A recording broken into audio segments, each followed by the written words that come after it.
Sa ato magong healthcare system sa Pilipinas na mo tayo gitawag na universal healthcare, ngayon ang PhilHealth gyud may insurance na to provider. Pero kung kinahanglan magpa-accredit gyud ka sila ha.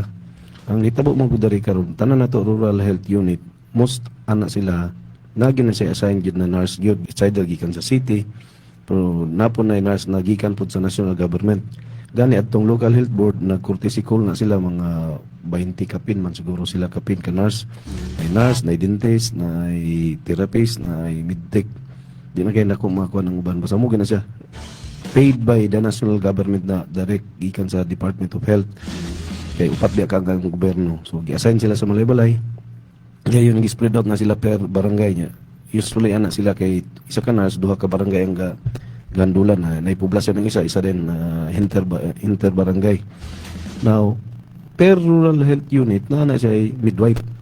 Tanan yun na malay-balay, tanan yun, tanan. Per barangay na ay midwife. Under din yung mga health workers. Usually yun ang mandoon ta sa balawod per rural health unit, midwife mo na, pili magpaanak. Sa gingon pa nila, ang pagpanganak, dili na sa sakit. So, dili sa need na dito sa hospital. Gani, advantageous kaysa isa ka LGU kung kini daghan kaysa paanakan. There is malay-balay, daghan siya mga paanakan accredited for private siya. Isa lang ka barangay pa ang atuang accredited. Ang kanilang paglayan niya, ang nagpa-accreditan na isang barangay, aglayan, pinagi kang doktor. Punong barangay doktor Tutong sa Hulga. Sa malay-balay, gapaanak naman ang mga uban na rural health unit, pero dili lagi siya na accredited sa PhilHealth. So may diferensya kung accredited sa PhilHealth mo. Kung accredited ka sa PhilHealth, ang PhilHealth na siya ay presyo ana sa pagpanganak. Di ko masayop 16,000 yun. So kung magpaanak ka dito, ang maternity care package accredited na laingin, bayran siya o 16,000 per delivery. Kung normal, mo nang aggressive gyud sa malay balay mo nang aggressive kita na maka maternity care package gyud da. Datong gi-apply ang upper pulangi ug ang miglamin. Kulang ang detalye na lang ana ang kanang unsay mga structure unsay kanang guidelines sa paggasto sa income na makuha. Dako mo nagtabang na ma-decongest ang hospital kay para ang katong sa hospital bed magamit gyud siya sa pasyente na katong need gyud siya na i-admit. Kana siya kay tama ba? Ang pagpanganak kay dili man sakit so pwede ra siya diya sa rural health unit. So mo nang wala kay na bantayan sa uban usually ang nahunonan sa uban is magpaanak sa balay, muminandan sa balay o sa hospital dayon. Gani karon almost 1/3 sa akong kakapirmahan diya sa SINA sa medical assistance.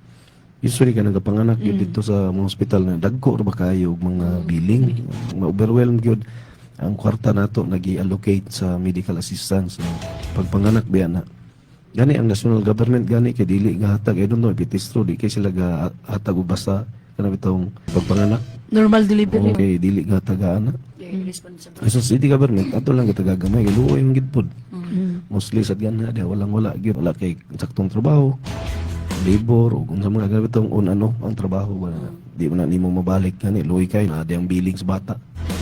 Way sala ba yung bata? Gani dayong atong Super Health Center na ilang mga request extensionan ang katong waiting area. Kana raman ang uban pang yakap mo nang ikonsulta sa una, ilisan mangalan. So padayon lang gyapon ta mo igsoon, make it sure mo ginako pangutana, ikaw na taga Malay-Balay na minaw karon. Una agin ninyo na membro ba ko ana? Kung gaduha ka, duol sa imuhang health center sa inyong barangay. Wala may mawala sa imuha.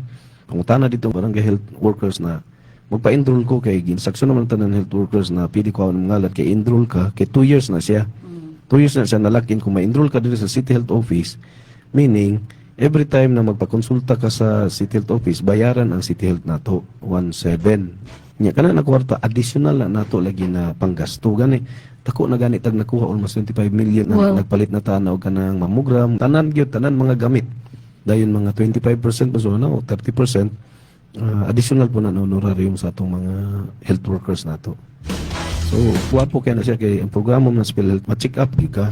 Ang requirement na ng first patient encounter. Damo ka magbalik-balik dito. Damo siya. Hindi mo sa PD na igo lang ka magpalista. Kinahanglan i-registro ka, lock in kag 2 years. Ang concept lang anak mo yun, kita tanang tao, natay ka ng kakontrata na mo check up si mo. So mupili ka, it's either sa gobyerno or sa private.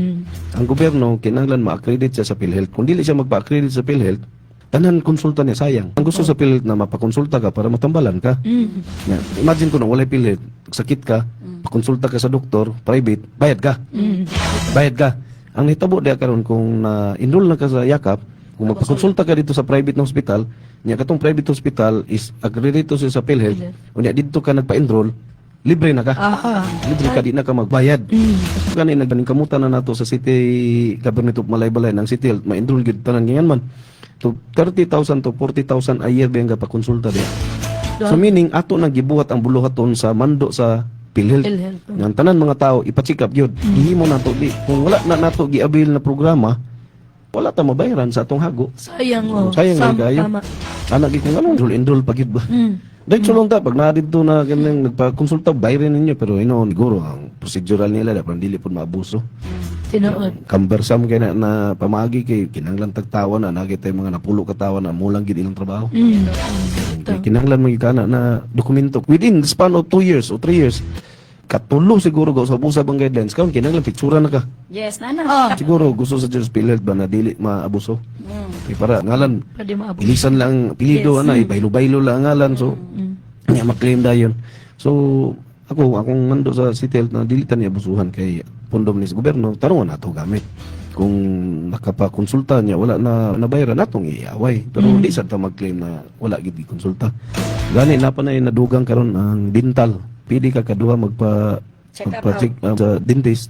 Bayaran gyapon. I think 300 man siguro per consultation. Na lagi set up na lagi kayo. Kulang lagi dig information gyud na madulot kaning mga ingani technical kayo. Ayaw ra din ka ma-aware, mag-concern kung kanang tanay na hospital sa inyong pamilya. Yes. Something like ingana mo yung nabantayan.